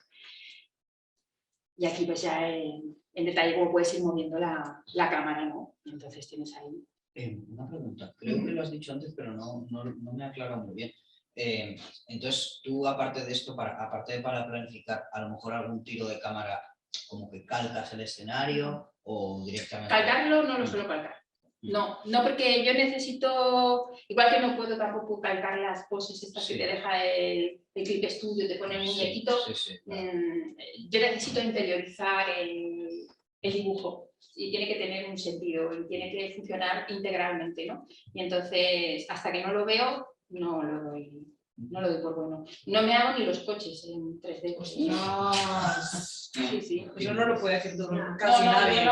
Yo necesito entenderlos en perspectiva. Y me cuesta los primeros una porquería. La animación ahí se debe notar bastante. Me ha costado mucho los coches. Es que yo quiero comprenderlos. Porque es que cuando tú comprendes además un coche, es que ya comprendes un montón de cosas. Comprendes una silla, comprendes un perchero. Entonces, es un poder. Y renunciar a eso... que está bien, ¿no? Que yo hay cosas, mira, por ejemplo, pues dices, si encuentro una buena foto de una buena pose, sí me la pongo debajo. Me la pongo debajo, cojo tal, la línea de acción, pero luego me la quito, exagero esto, exagero aquello, meto a modelo, pero hay poses de estas muy chulas de stock que pones, pues, hombre quitándose chaqueta. Y si veo que pero no es el punto de vista que yo necesito, me la hago a pelo. Si veo que es tal cual el punto me la pongo debajo, pero luego me la quito y la redibujo. Y aparte aprendes, ¿entiendes? Pero tienes que entender el volumen, porque si no, no... Además que si no el dibujo se ve muerto. No sé si conocéis una dibujante que hace un cómic que se llama Saga. Que es fabulosa. Trabaja con foto, pero es muy sólida. Entonces tú no ves ahí una foto flu ahí blanda, ¿sabes? Tú ves un trabajo de una tía que sabe dibujar, pero que tiene referencias de fotos para darle todavía más fuerza. Pues es un poco eso. Al final es tu dibujo. Si estás satisfecho con el dibujo, bien. Y si no, pues nada. Y luego, pues por ejemplo, os cuento otra anécdota sobre el Café Fulma, que yo quería que saliera en contrapaso, porque mi padre había trabajado en videobotones, es mi padre con 15 años. Fuima en la Guerra Civil, ahí con todos los sacos de tierra y tal, y no había manera humana de encontrar una foto de cómo era Fuima por dentro.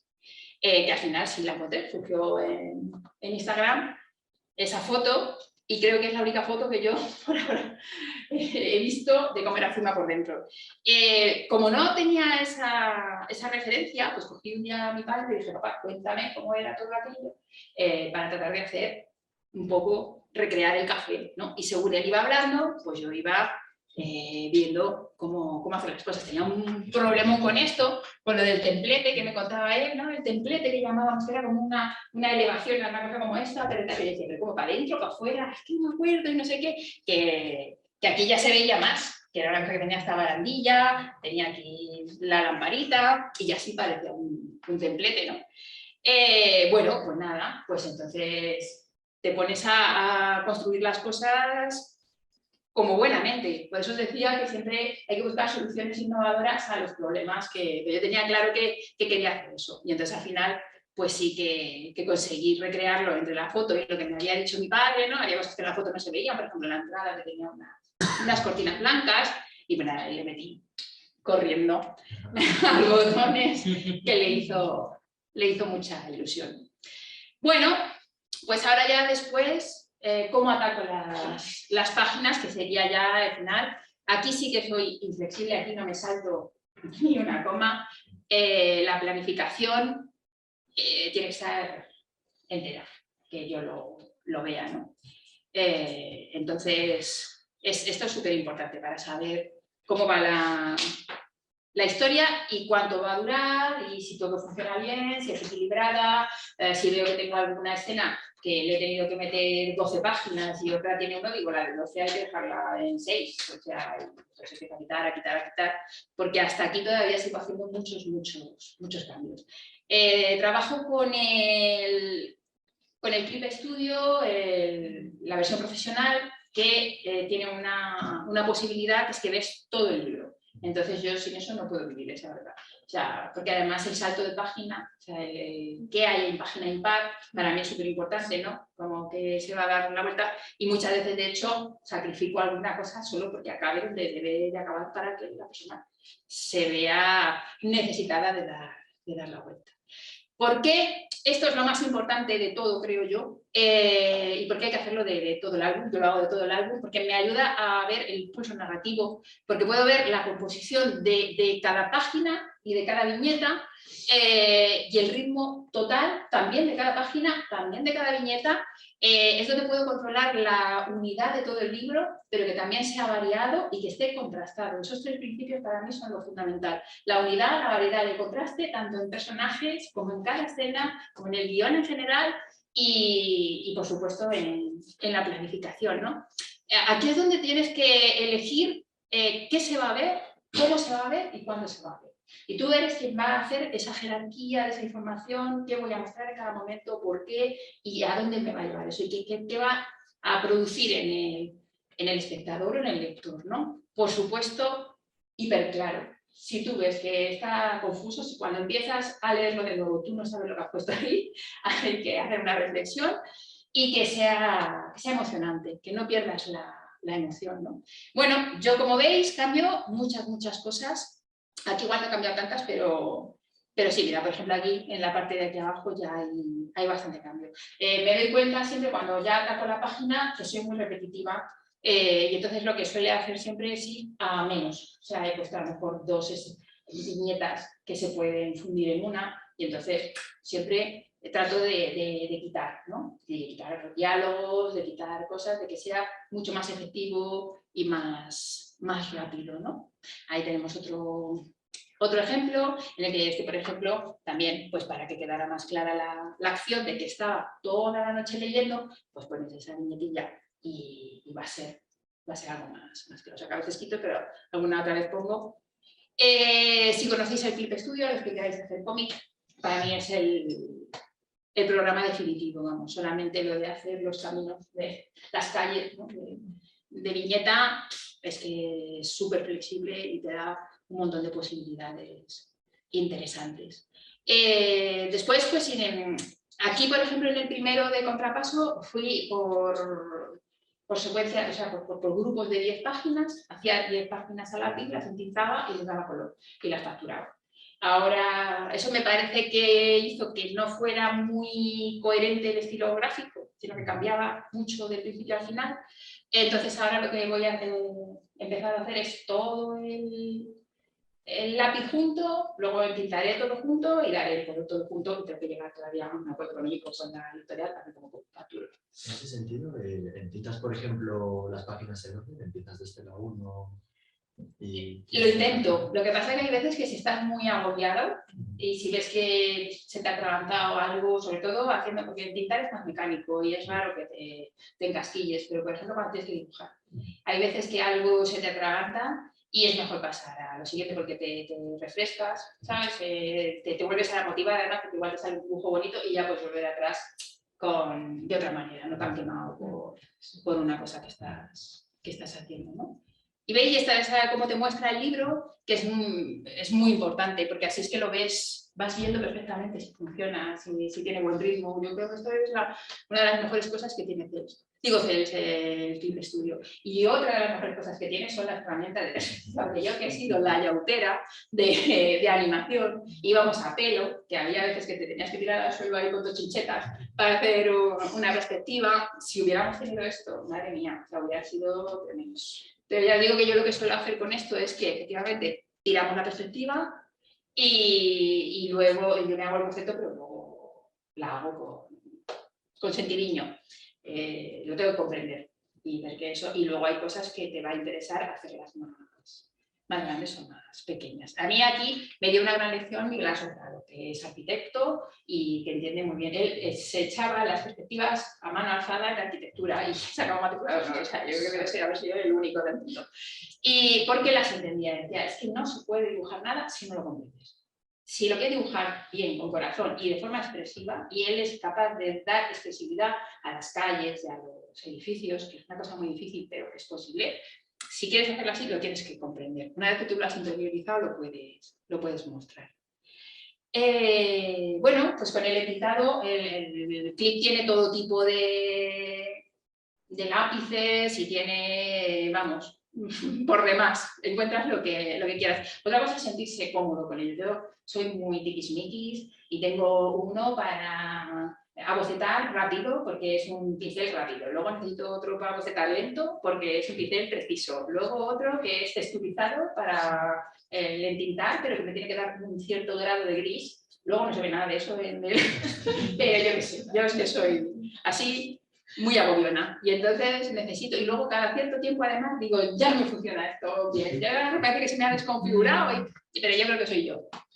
El caso es que todos vais a poder encontrar vuestra herramienta y una vez más, pues mirad cómo son los 3 pasos. O sea, yo para el story no necesito más de eso, unos cabezones que me digan eso, dónde está el tiro de cámara, más o menos dónde van a estar los elementos, y ahora no hago ya ni eso.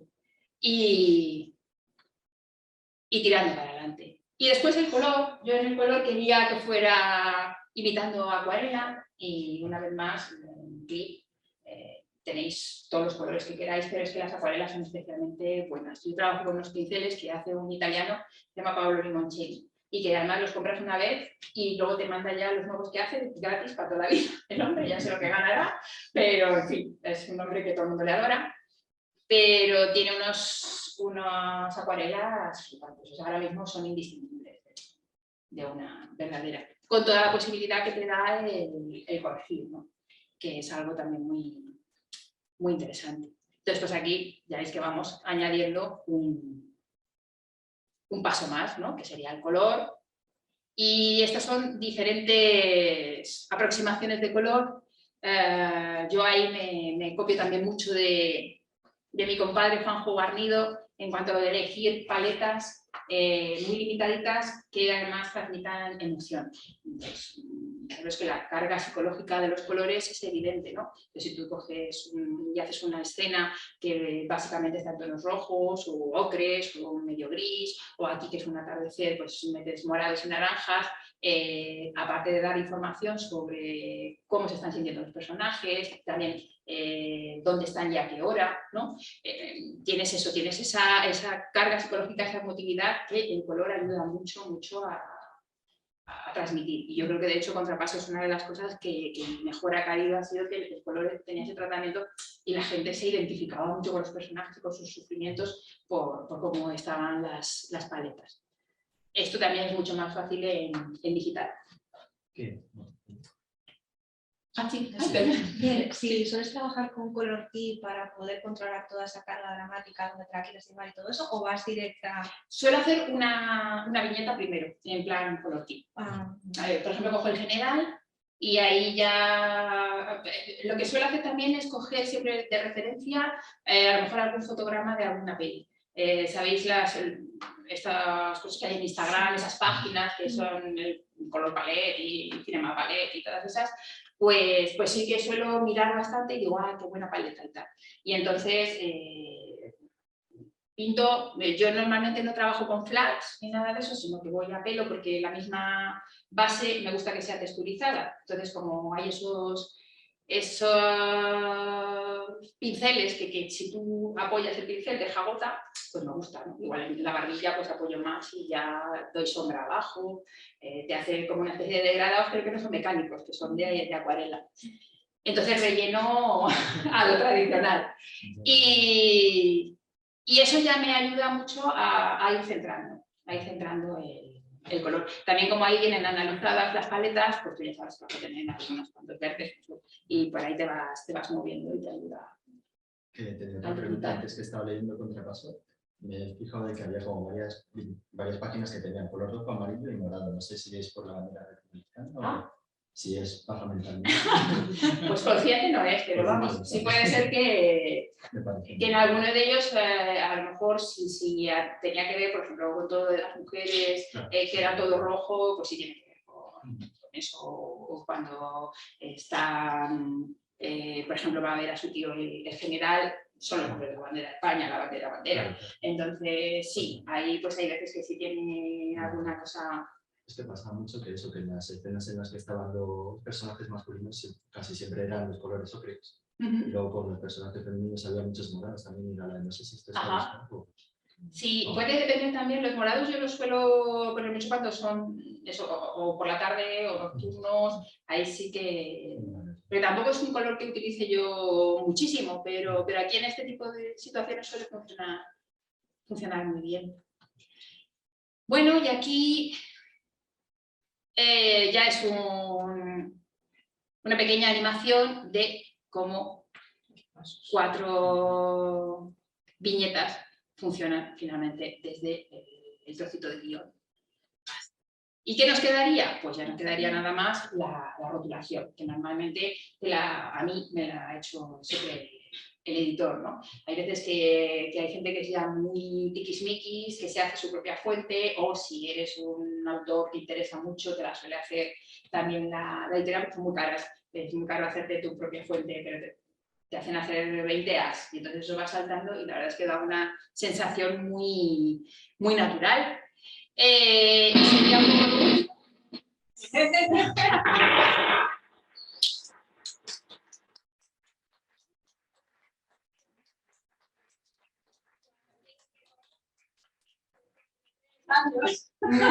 Tienes 140 páginas que enviar a tu editor y lo siguiente es que te va a devolver sería una caja a casa que te hace muy feliz.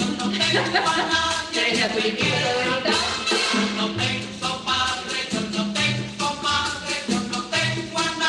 Y merece mucho la pena. La verdad es que se trabaja. Que sufran mis penas, huérfano soy.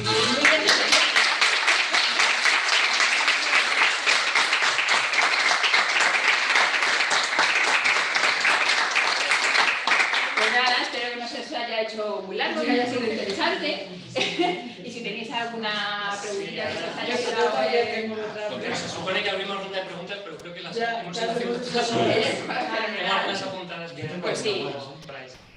Yo lo que quería preguntar era, de cara a la rotulación, la definitiva la hace tu editor, pero tú en tu versión del storyboard, que no sé si ya lo haces a formato, supongo que pones tú una rotulación para calcular el tamaño. Sí. Además eso, el clip también es súper guay con eso, porque lo puedes estar moviendo todo el tiempo. O sea, yo primero he hecho las frases ahí a cholón para decir estas frases van aquí, estas frases van aquí. Y luego ya cuando me pongo a pulirlo, ya digo que normalmente cada vez más trato de condensar, entonces se van bastantes frases, otras se unen y ya pongo el globo donde compone. Entonces tengo aquí a mis 4 personajes y el globo pues normalmente pasa por 6 sitios mínimo, va cambiando hasta que tiene el sitio definitivo que es donde va a componer con la imagen. Pero sí, te ayuda mucho, además lo puedes hacer más pequeñito, deformarlo, tiene tantas posibilidades que están muy bien. A mí como que me ha llamado mucho la atención, sobre todo al principio del proceso, que como que tú que tienes mucha experiencia en el mundo del cómic francés y ya tienes muchos títulos publicados, tuvieras que hacer el proceso férreo del dossier para mandárselo a todo el mundo. Sí. Como, no sé, yo suponía que a lo mejor tú ya tenías algún contacto que te decía, oye, pues a mí me interesa lo que haces y la próxima historia que tengas me la pasas, porque no sé qué. A mí eso todavía no me ha pasado. Es posible, vamos a ver, si es verdad que me han venido a buscar como con Gentleman, por ejemplo, o con el otro de la familia, que era así como tiras cómicas. Eso sí me ha pasado. Pero eso de decirme, lo que tengas, dímelo y te lo editamos. O sea, de hecho, Juan, que a él sí que le dices lo que tengas, tiene que presentar el dossier. Porque ellos necesitan ver cómo es la historia. Sí, o sea, claro, no me refiero tanto al hacer un dossier, que al final siempre hay que hacerlo, sino al proceso de mandarlo a... Bueno, el mandarlo a todos, sí. Hombre, esa era también porque iba yo sola, yo había sido guionista. Claro. Y la verdad es que los guionistas, al lado de los dibujantes, se percibe que tú eres la fea y yo la guapa. Es así, eso hay que tenerlo claro. Un proyecto se vende por el dibujo normalmente. Y la historia tiene que acompañar, tiene que ser buena historia y tal, pero si tú dices la mejor historia y el dibujo no convence, da igual. Si la historia es así y así, bueno, o directamente se quedan al dibujante y le ponen otro guionista, que también puede pasar. Pero ya que como guionista tú puedas coger el teléfono y decir tengo esto, tal, a mí no me ha sido tan fácil. No sé si ahora ya como dibujante a lo mejor sí podría, la relación es buena. La verdad es que no lo sé, porque ahora como sigo ahí con el contrapaso con el mismo equipo, tampoco no he probado. Eso que acabas de decir, tú lo sientes así, piensas que en Francia, o sea, es que yo siempre he tenido la sensación opuesta, que realmente en Francia valoran mucho más al guionista que al dibujante. Francés. Aquí está francés, sí. Aquí está francés, sí. El español es muy complicado. Es muy complicado. Sí, no, yo hablaba más de las parejas artísticas que van con un proyecto, van para allá y tal. Entonces, el guionista se lo tiene que currar. Vamos, y de hecho, eres la comparsa normalmente del dibujante. El dibujante es el que... O sea, sí he observado y supongo que es evidente que pues, para festivales pues les sale mucho más a cuenta llevar un dibujante porque es dibujo y tal. Pero sí que como que tengo un poco la sensación de que, igual no a nivel editorial, sino a nivel lector, que los lectores son como muy fans de los guionistas, ¿no? Las reseñas, te hacen las reseñas y se deshacen en halagos hacia el guionista y al final dicen el dibujo acompaña. Sí. Hombre, hay dibujantes, o sea, guionistas estrellas como Lupano, como Montilú, Kriki, efectivamente. O sea, esos son guionistas que da igual que hagan, ¿no? También porque son incluso guionistas de la casa, que son, ¿no? Como antes eran Rodolfo o incluso Dufo. Estos eran los guionistas estrellas de la casa, ¿sabes? Ibas a Dargo y es la guionista de Dargo, no se le ocurría irse a ningún otro sitio. Bueno, estos en concreto que hemos dicho es que se mueven bastante. Estos se mueven más, sí. ¿Aquí también? Sí, tiene todas las festas. Su más exitoso es Els, que es del Lombard. Ah, vale, yo pensaba que estaba ya prácticamente en Granada. Está también. Ah, vale. Hombre, hacen bien también. Yo creo que además ellos hacen bien en moverse y tal. Pero igual eso ha cambiado también con la generación. Pero sí, pero vamos, sí hay que hacer eso como Lupano, para que los viejos hornos esto, ya donde vaya. O sea, es que te ponen la alfombra roja. Pero al final es que depende mucho de cuál es tu trayectoria, ¿no? Es eso. Al principio pues tienes que trabajar un montón de cosas y si luego vas teniendo ciertos éxitos, pues vas a poder responder a alguna de ellas. Fue una pregunta del chat que me han preguntado antes, no la he hecho en el momento. Preguntan, Leo, ¿cómo ves la posibilidad de usar PowerPoint para la fase de preparación del storyboard y ordenamiento de las fichas? PowerPoint. Yo estoy más que sorprendido. Pues es que no veo la posibilidad. Yo creo que habiendo estos programas, ¿para qué te vas a dedicar al PowerPoint? Yo el PowerPoint lo aborrezco, o sea, lo hago para hacer una presentación, pero de eso que metes una imagen y la siguiente te dice, no, esta ya no la puedo importar. ¿Pero por qué? ¿Por qué no? O sea, no has cambiado tú, he cambiado yo, ¿sabes? O sea, le metes un vídeo con un link y tal, luego lo llevas a otro sitio y ya el vídeo no se ve. Ya, o sea, ¿por qué te vas a ir a una cosa como esa? Todos los sistemas de fichas, tanto escena, dices que también es como muy sencillito, pero lo tiene fenomenal el sistema de fichas, o sea que ahí lo tienes hecho ya. No creo que necesites algo más. Mira, ¿Es verdad? Sí, pues eso, que yo creo que no lo necesitas. Me caigo. Dice lo de PowerPoint es por mi vida anterior de oficinista. Hombre, a ver, igual tú descubres unas posibilidades al PowerPoint que yo es que no me voy a interesar nunca por ellas, pero que al final es que yo lo que digo, si es que los procesos son de cada quien, tienen mucho que ver con el carácter de cada persona, con cómo eres organizado, entonces yo creo que si eres muy caótico lo ideal es encontrar algo que te medio organice, si eres muy organizado pues algo que haga que surja la chispa, o sea, que salgas de lo cartesiano, ¿no? Entonces, bueno, pues ya está, hay que estar todo el rato escrutando para mejorar y poco más. ¿Crees que te pusieron dificultades para publicar por el hecho de ser una historia ambiental en España? ¿Te llegaron a decir lo de podrías hacer esto pero en Francia quizás? Eso no, pero decirte es una historia muy local, sí. Sí, eso también les preocupa a veces cuando vas Es que me dijeron que a Francia. Sí.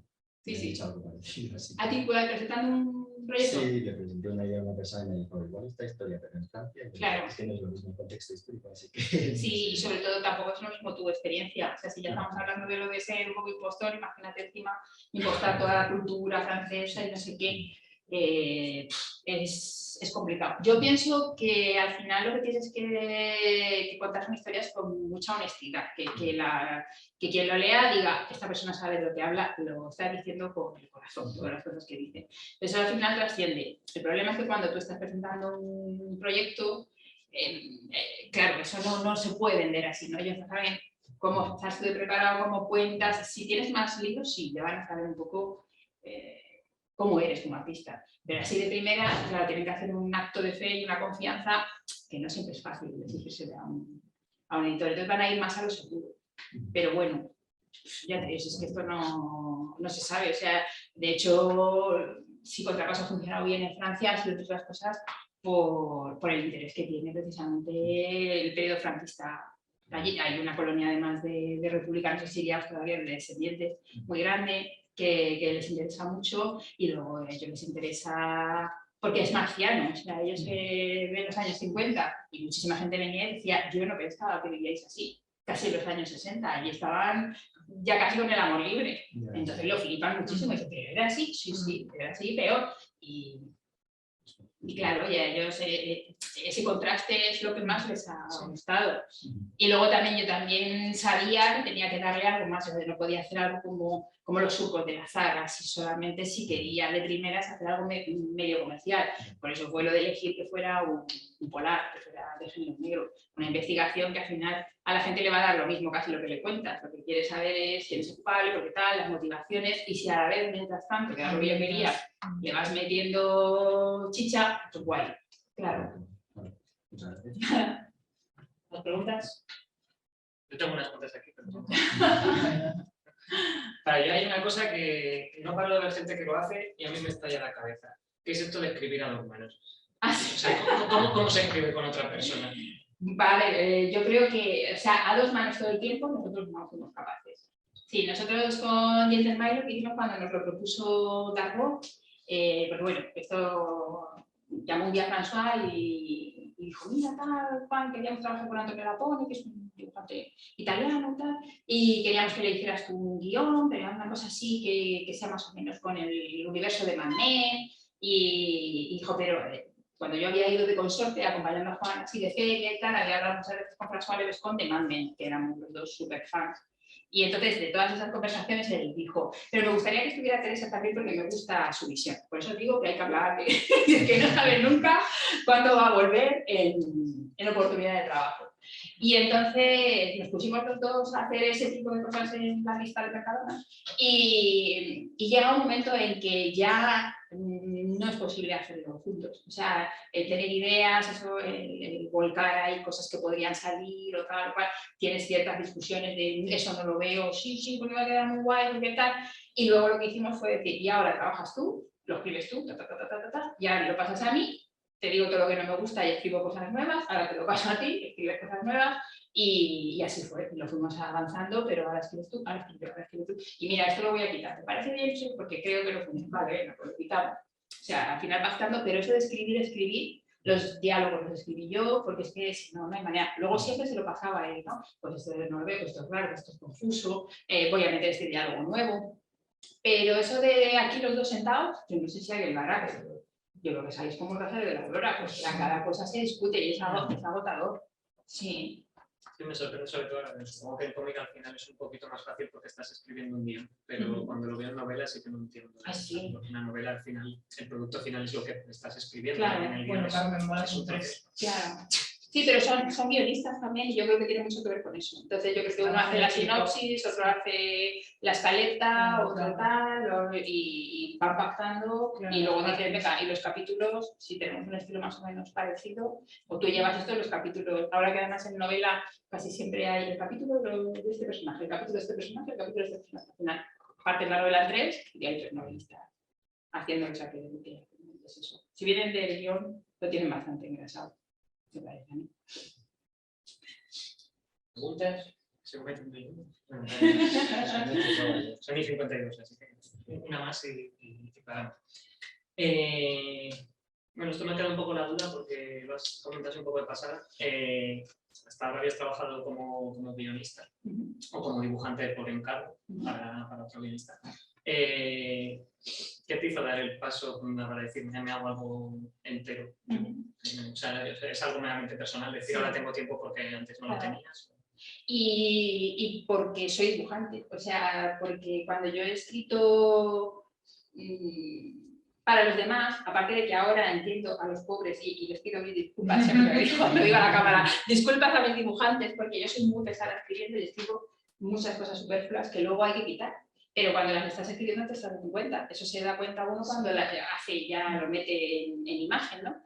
Entonces yo ahora escribo y quito todo lo que quiero y cambio un montón de cosas. Ellos no han tenido esa posibilidad. Ellos se tenían que ceñir a un guión, que a veces estaba inflado, que a veces tal. Entonces yo a ese nivel no creo que fuera buena guionista. Pero también me pasaba otra cosa, que es que siendo dibujante, yo cuando yo escribía un guión, en mi cabeza ya lo veía de una determinada manera. Entonces siempre que llegaba dibujado, yo tenía un shock muy grande. Estaba mucho mejor dibujado, que yo trabajaba con los mejores dibujantes, mucho mejores que yo de aquí a Lima. Simplemente era diferente a lo que yo pensaba. Era otra interpretación como un filológico y mucho mejor dibujada y todo. Pero había ahí un divorcio entre la idea que yo tenía y lo que al final había ahí. Y entonces sí que ya tenía la necesidad como de cosas que imaginaba que meterlas yo en cintura. Y fue un poco lo que acabé haciendo. Porque a mí lo que más me interesaba y lo que más me interesaba siempre era eso, era contar mis propias historias, desarrollar los personajes, es lo que me gusta más, sobre todo, crear esas personalidades que no existen. Y como Teresa dibujante, ¿te has pegado con la Teresa guionista? Pues ahí vuelvo a lo que decíamos antes, pero un segundín. La primera vez que me ves en toda la charla, por favor, bebé. Más que nada va a venir mis datos. Pues profesionalidad.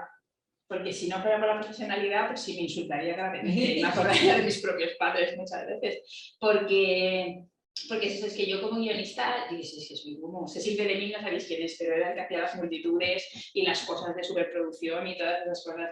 O sea, es que todo lo que se me ocurre es la mascleta, ¿sabes? Hay venga gente y venga no sé qué, y coches y edificios. Y claro, exacto. Y entonces cuando digo, esto qué potente va a quedar. Y cuando me toca dibujarlo, claro, digo, ostras. Entonces lo que digo es, pues hace falta para la historia. Si quieres contarnos la historia de las revueltas estudiantiles del 56, pues tiene que haber una revuelta, aunque sea una. Y tiene que haber una carga de caballería, porque es que es lo que pasó. Entonces, si no lo vas a hacer, pues claro, pues mejor es entonces ponerte a hacer un trasería, así, una cosa muy tenista, pero si lo que quieres es hacer una cosa de género, sabes que tienes que dibujar coches, que tienes que dibujar todas las cosas de esas, caballos, lo que toque, lo que salga. De los que sean ambiciosos, porque hay algunos que son uno que habla y luego otro que habla y poco más, que está muy bien, puede ser muy interesante, ¿sabes? Os digo que depende de lo que quieras hacer. Si quieres hacer eso, vas a hacer una cosa de género y tal, que sabes que tiene que estar equilibrado en la acción, contar, no sé qué, con investigación, con misterio, pues tienes que darle a cada cosa lo que corresponde en ese momento. Y si te echas para atrás es que se va a notar, ¿sabes? O sea, si tú haces una revolución en la que solo se ve pies, pues igual la gente se da cuenta y que eso no está muy guay. ¿Alguna pregunta más para acabar? ¿No? Vale, bueno, pues por finalizar me subo aquí. Por finalizar. estar allí un poco para que lo tengáis presente. Todavía no está 100% cerrado, pero pensamos que la próxima charla ya de este ciclo será el 2 de junio, si no me equivoco. Va a venir Violeta Cebre, en principio, ¿vale? Todo esto ya está por cerrar, pero está a puntito de cerrarse, así que si os interesa, seguid un poco pendientes, está pendiente de las redes, que en apenas 3 semanas tendremos una última charla ya de todo de las charlas que organizamos a lo largo del curso para aquí, para la escuela. Y nada más, agradecer una vez más a Teresa. Acordaos, os ha enseñado hasta la lista de la compra. Podéis ver las que compra, así que con eso pues tenéis referente para todo en esta vida. Un último aplauso para ella. Muchas gracias.